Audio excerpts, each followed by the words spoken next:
Hey everyone. Uh, Sorry again that I can't be there this week. I am doing this webcast from a friend's house in St. Cloud. I'm about to get on a train tonight, all the way to Portland for a conference. So please be patient with me. I'll offer you guys some grace, and hopefully you can offer me some in return. Um, there's still a lot to cover this week, so we can't let up. So I would just advise again to take advantage of the student helpers, to look at their schedule and to be around when they're around, especially as you go through the Adobe PDF, the Thomas Paine book, and work through the different steps about how to use Illustrator, particularly with drawing lines. That's the big thing this week, and we'll review that a little bit. You'll have 2 more assignments for this week. You'll have a quiz on Friday. You'll have critique on Friday. Things will go a lot like last week in terms of how class operated, except I'm going to break up the lecture into 2 sections. You'll have today's section, which we'll just cover one of the 4 principles, and we'll do a quick tutorial on Illustrator, and then I'll talk about the assignment that will be assigned today. And so watch this and then go and start working on the assignment. And then Wednesday, I'll finish up the lecture on on the final principle from the non-designers book. And then I'll assign another assignment that you guys can work on. And then Thomas is going to run your quiz on Friday. And then he's going to help you guys go through critique. Be patient with him. I'm doing critique completely different than how he does in his classes. So yeah, offer him some grace as well. Okay. I'm using a webinar system called Webinars on Air. It's built on top of Google Hangouts. So I should be able to share my screen with you. Hey, I'm sharing my screen with you. That's why it's an infinite screen. Okay, so you should see this, Monday 118. This is in the master folder. You can refer to this. It says work through Adobe Design Suite Basics, Chapter 3. In class, review with questions answered, work on techniques. Shapes, assigned to A, draft review, view at the end of class, which we're not going to be able to do. There are examples from past terms of work for the student assignment on the Learning Resources website. I gave you guys a nice handy link there so that you don't have to Google it to find it. Okay, so before we go over Illustrator, let's do one section of the lecture, and let's talk about repetition. Oh, by the way, I finally figured out what CRAP stands for. Contrast, repetition, alignment, and proximity. I can't believe it didn't come to me sooner. Okay, so repetition. These handouts are also in the master folder, and including the notes. I make notes on every slide. I try to add notes to every slide so you can get the commentary, so that you can kind of see what I think about each of these images, since we're mainly just looking at the images. Okay. So design without repetition is just noise. If you have a whole bunch of elements and they all look completely different from each other, then you have nothing, essentially. It's the repetition that pulls any design element together. So you see this nice long set of columns which pull a building together. And then I want to talk about symmetry as a type of repetition. Anytime you can align things, it might not be obvious, but you're actually adding repetition. Like you'll notice the margins are the same on each side, and you'll notice the shapes mirror each other. That's its own type of repetition, and one that isn't necessarily clear in the Robin Williams book. And so I just wanted to bring that up. Use the same gutter sizes, use the same margin sizes, use the same font sizes for different features in your design work. So like if you have a header that has a certain weight and you have other headers that have the same amount of weight in your document, they should all be the same size. Okay, sometimes repetition is subtle. And so if you look at this design, you'll see this small green arrow. That's a carryover from this big block text up here. But you also see that the kind of stenciled text is carried over in the X look. And then even within the X, it's a repetition. It's just 4 V's, right, that are stuck together. And then this texture that goes behind everything, that's also repetition. It's carried throughout the entire document. And so even though there aren't a lot of objects on the site, there's a crazy amount of repetition.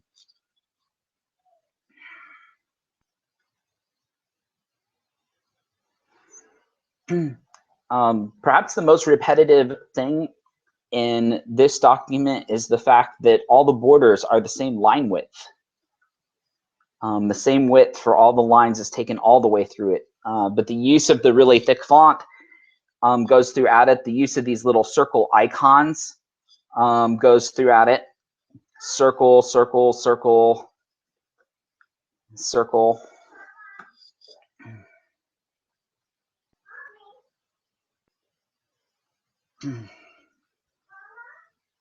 So this is a really clever use of repetition.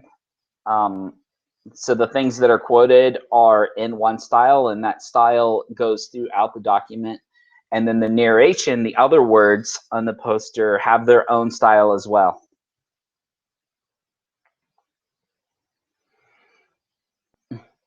And then anytime you see a paper, papers are built on repetition. Repetition makes things easy to read and easy to scan. You know what to expect when you turn the page of a newspaper. You know that it'll work the same way on the next page as it did on the first page. And so in this, you can see that all the columns, most of the columns are the same width, except for this featured article down here. The gutters are the same width. The pictures have a lot of similarities in how they're using. The headers have a lot of similarities. It's the same font. Papers are a model of consistency.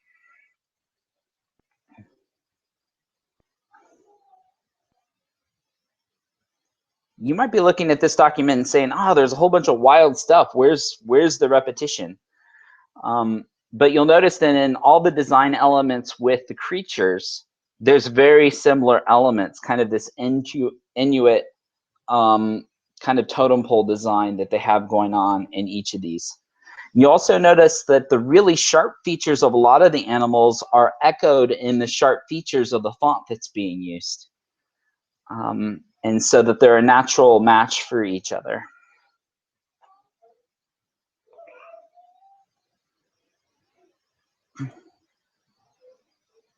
Okay, so this kind of style of poster after the Obama administration became very popular and used for a lot of other things.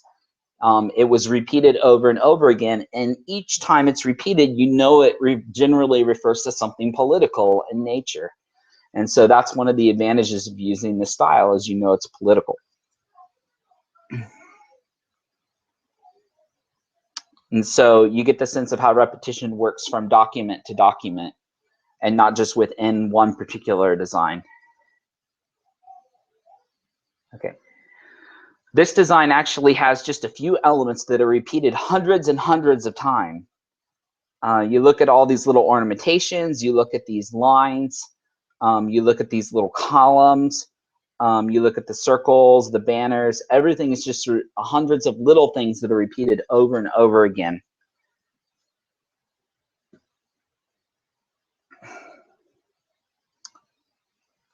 So in this poster, the repetition of the goldenrod color pulls your eyes through the poster, starting with Pinot Noir, then going to the headlight, then going to the box, and then going to the rear light. It's such a contrasting color to the blue, it just pulls you through it.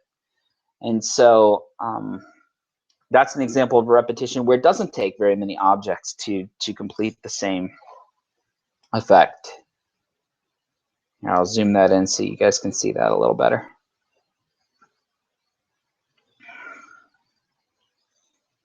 Okay, the next slide.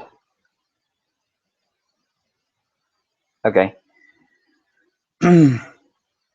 So in this case, the circles are all the same weight. The space between the circles is all the same weight. And the fact that the circle is centered gives the margins the same on both sides, vertical and horizontal, and actually splits this up into 4 nice quadrants. The N in New Wave actually fits in one of the quadrants if you're interested in the alignment part of it.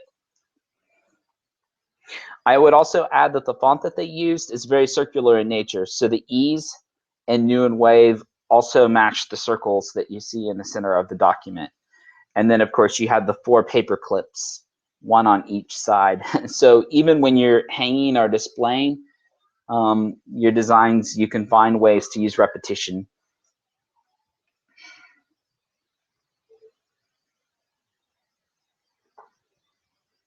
Okay, so here's a flyer for the Department of Homeland Security.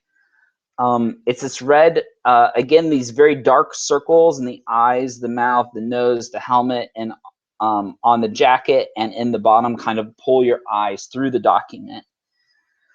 And there's also something, the repetition between the red of the suit and the red background actually gives you a lot more room for copy while still helping you to understand the object that's in play, the Santa Claus, which is very smart.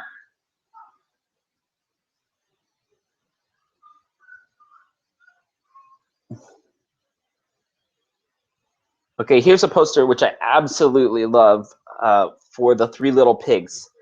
You'll see that you have equal size gutters here, and you have the 3 objects, and the objects each get thicker as they go along, which is symbolic for the strength that the houses gain as they go along. You have the house that's made out of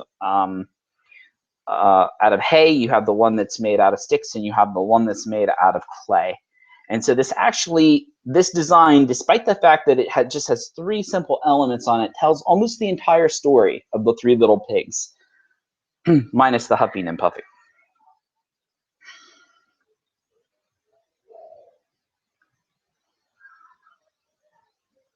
Okay, in this document, sometimes the repetition happens in the white spaces.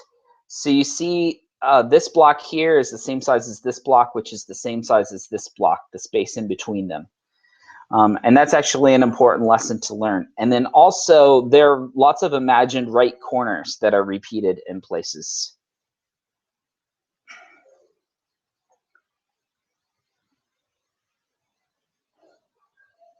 Okay, this YouTube poster uses what you might call a comic style consistently.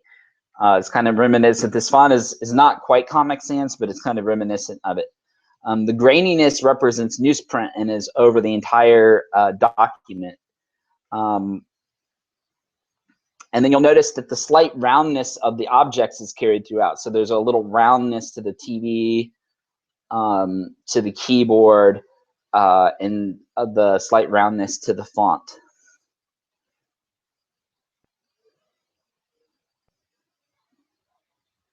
Okay, so that's it for repetition. I wish I could go into a little more detail, but kind of the gist is to carry your styles. If you have a piece of information that is fulfilling the same function as another piece of information that you've used in your document, they should match each other. Have symmetry, have margins that are equal on all 4 sides of your groups, of your proximity groups. Have alignments that are consistent. Only use 1 or 2 fonts, so that you can repeat them throughout, so that it's not jarring to have to look at a 3rd font. Stick to the same color schemes. Just all kinds of things that you can use to provide repetition in your documents. It's actually kind of one out of the 4 principles, it's maybe the easiest to understand, but the devil's in the details with that one. Okay, let's talk about using lines in Illustrator.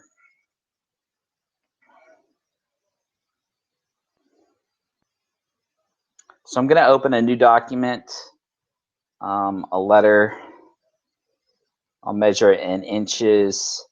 Your first assignment is actually drawing fruit uses a portrait, or I'm sorry, a landscape instead of a portrait size, I believe. So we'll do that. Now I have my workboard. And so a lot of what we do with lines happens with the pen tool. You click, you get a point. You click again, you get another point. You click and hold down and move, and then suddenly you get the handlebars, which lets you manipulate the point however you want to. And then if you click on the original point, you close out the shape. And so now I've made this nice shape. Now within the pen tool, you actually have a lot of other options. The first one is you can add an anchor point. So say I want to add more detail. I want to put a point that goes this way here on this shape. So I put my point there. And then if I use the direct selection tool, I can select just that point. And then I can change out the shape however I want. Then the delete anchor point lets you get rid of a point. And so it actually did some really interesting things to my shape, which I'll fix by pulling that way.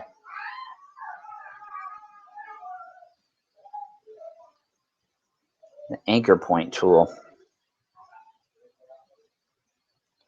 lets you get rid of a handle, and it also lets you add a handle. So I'll show you that again. So delete a handle or add a handle. What if you can add more than one handle? Nope, just two handles on any one line. So if I wanted more detail, I'd have to add another point in there.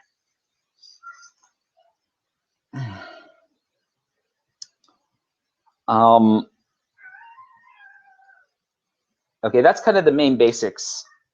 If you're not don't have any art experience and any freehand experience, those with art experience that can do live drawing will be able to master the pen tool and draw really magnificent things with it. But for the rest of us, like me, even though I do a lot of design work, I don't necessarily have a lot of freehand experience. And so say there's an object that I want to draw. Say it's I have a handy puzzle piece here. So we'll bring in this puzzle piece. And say I want to draw my own puzzle piece, but I don't have a really good understanding of how to do it. So I get an example of one like this. And then if I go to layers, which is hiding somewhere, layers, and I open up and I see this puzzle, I can lock it so that now I can't manipulate it. I'm trying to pull it and I can't. But then I can get my pen tool. This is a good strategy for drawing fruit, by the way. I can make a point.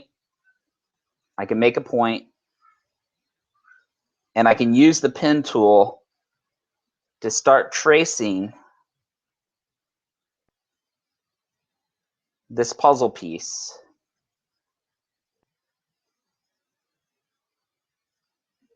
And you'll get the hang of when to just plop down a single point and when to plop down a point that has handlebars. If you're drawing a straight piece, you don't need as much curve to your line like that. But if you're drawing a really rounded piece like this, you go to the end of the curve and then you pull it out so that you have an entire handle. Okay, I'm going to quickly do this, you guys. I'm not going to be sloppy about it.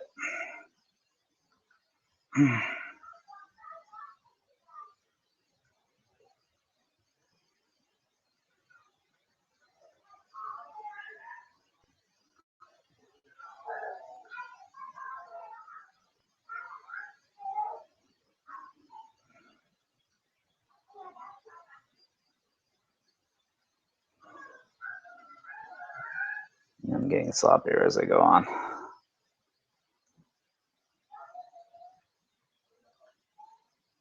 I should have picked a simpler object, huh?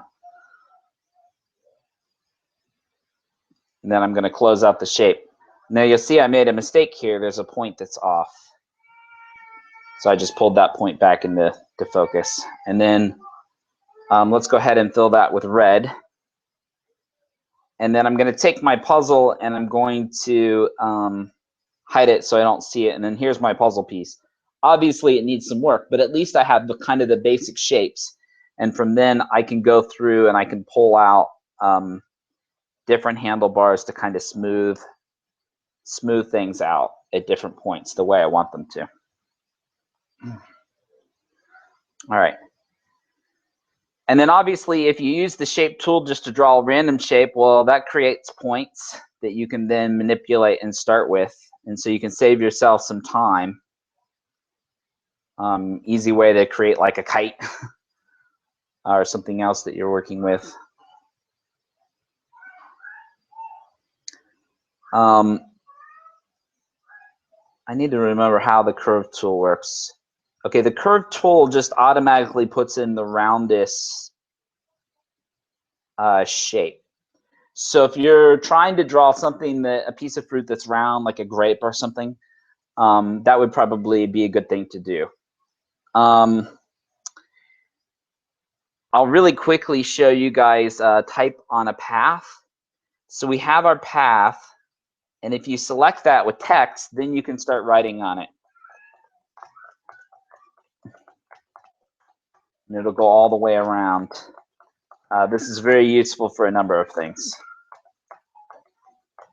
Making some really interesting looking kind of puzzle piece.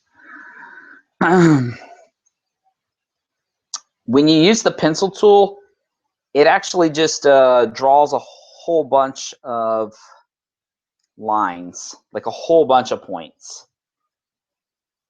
This is actually being pretty good. It's not drawing too many points, but it's different than the pen tool in the sense that it just follows your direct path that you're trying to make with the pencil tool.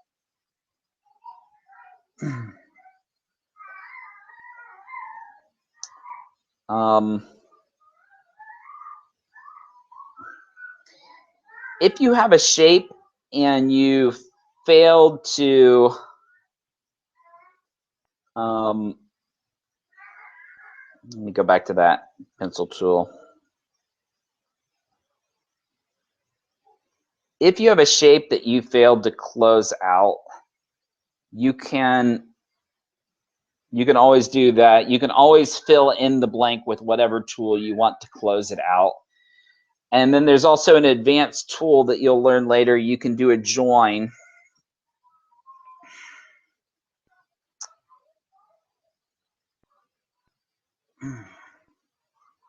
If I can find the right, is it this one? No, that's transparency.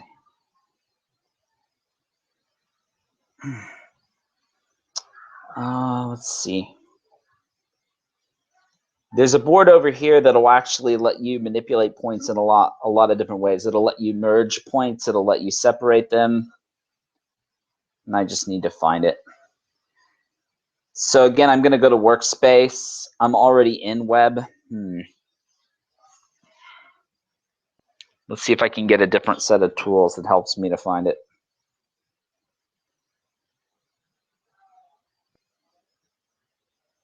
Pathfinder.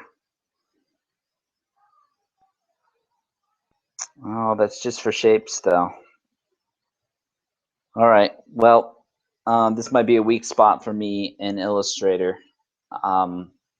It may be something that I'm imagining that's in InDesign. You also have the knife tool, which will actually cut in to a shape that's already formed. I'm not really that experienced with that one either, but it's in the book, so I'll let you guys play around with that. If you want to, well, there's the knife tool, by the way. Yeah, let's try it out. No, not really. It just cut into the center of the shape. Let's try the scissor tool. That might be the one that I'm thinking of. No.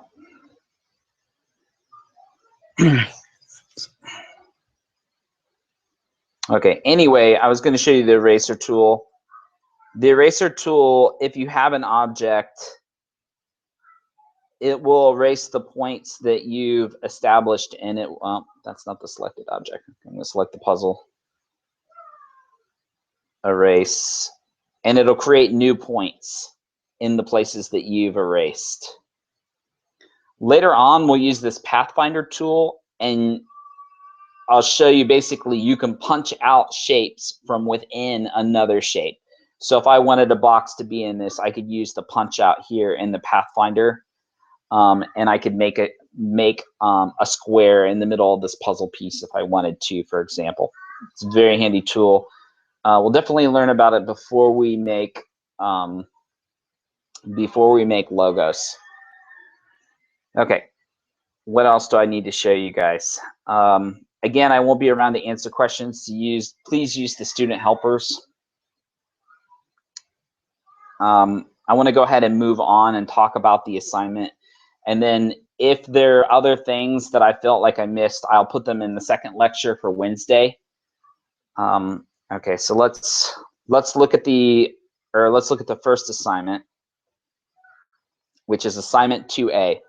On a horizontal letter-sized page in Illustrator, draw various fruits, vegetables, or hand tools using the pen tool and editing points as needed. Arrange these, adding color and any other design elements if you'd like. Try to make your entire page a pleasing composition. Save its Illustrator file on the server in your own folder on the Google Drive. Save in your Google Drive shared folder, and then title this assignment 2A. And make sure that once you have your draft that's ready for critique, go ahead and make a PDF as well as your Illustrator file. So you have 2 files in there. Real quick note about critique. So basically for this entire class, since I'm learning along with you guys, I'm going to let you do revisions after critique. And basically, since we'll have most critiques on Friday, your revisions will be due by noon on Monday after critique.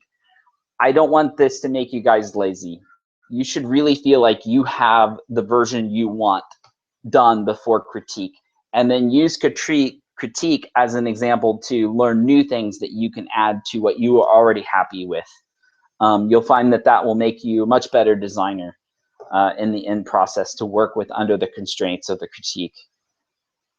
Okay, so let's take a look at some of the examples that we have. So again, I'm in Thomas Paine's faculty.wartburg.edu/Paine/108 graphic design. And then if you scroll down here, you'll see Illustrator, paths, and shapes. And then you'll see all kinds of really cool fruit. So these are kind of funny. That this particular one with the apple isn't too complicated. It's a flat design, but it's still creative. A person that's been made out of fruit, like that. This one's really creative, I think.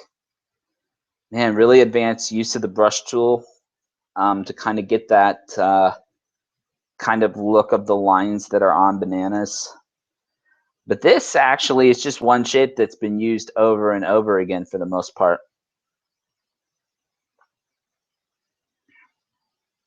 Stack of fruit. And the shine, the person has made a shape for the shine that they would see on fruit. So look at pictures of fruit. If you see an apple that's well lit and you can see a shine on the apple, see if you can duplicate that if you want a less than flat design. Scary pumpkin. And this is kind of the same thing, but with shading. So they've drawn more than just the outline of the shape. They've drawn the inner shape that kind of does the shading. But it's still just lines. And go through some of these.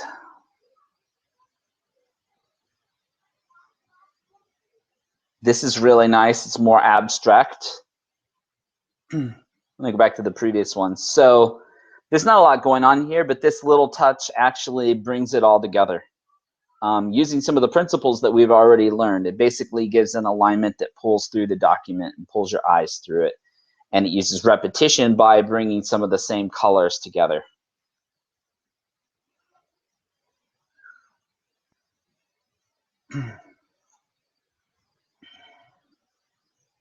Those are cute.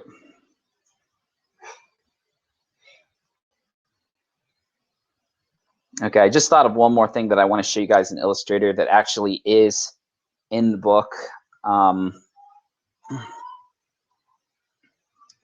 So I'm going to take my puzzle here. So my puzzle has a black line that's very narrow. Let's make it a little bigger. Oh no, I took away my line tool when I switched away from the web view. Workspace, web, now I have my line tool back.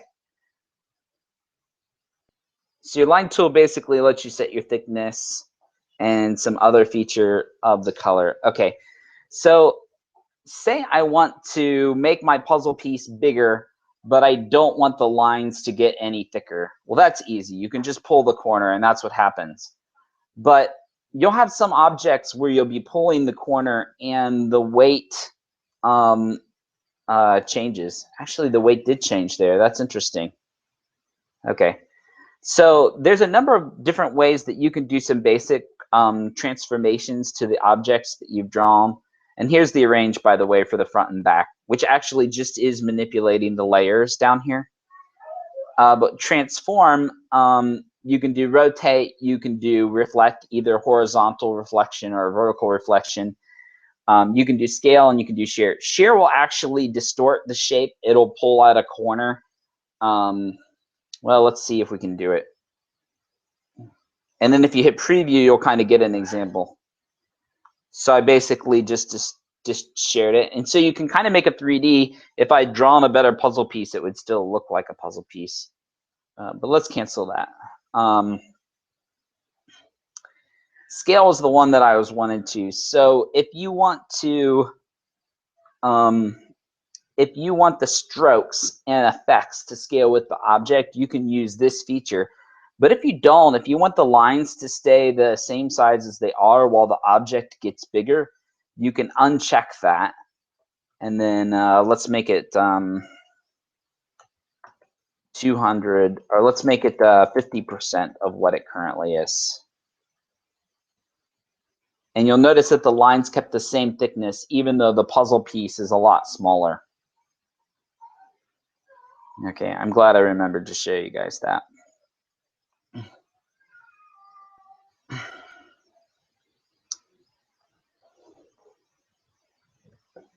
Okay, that's the end of Monday's lecture.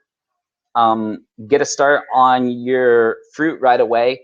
Look at fruit, look at examples of fruit, look at the other examples that the classmates have put in.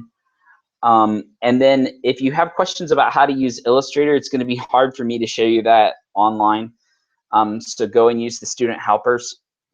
If they're not available for you, you can still email me. If you have questions about the nature of the assignment, please email me. And you can also Google chat me using my same Google address, willranny@gmail.com. And that will open up a chat window, and I'll also get it on my phone. And then there's even the potential that I could do video with you and share my screen in those circumstances. So it's really convenient. Okay, that ends Monday's lecture. There'll be one more for Wednesday.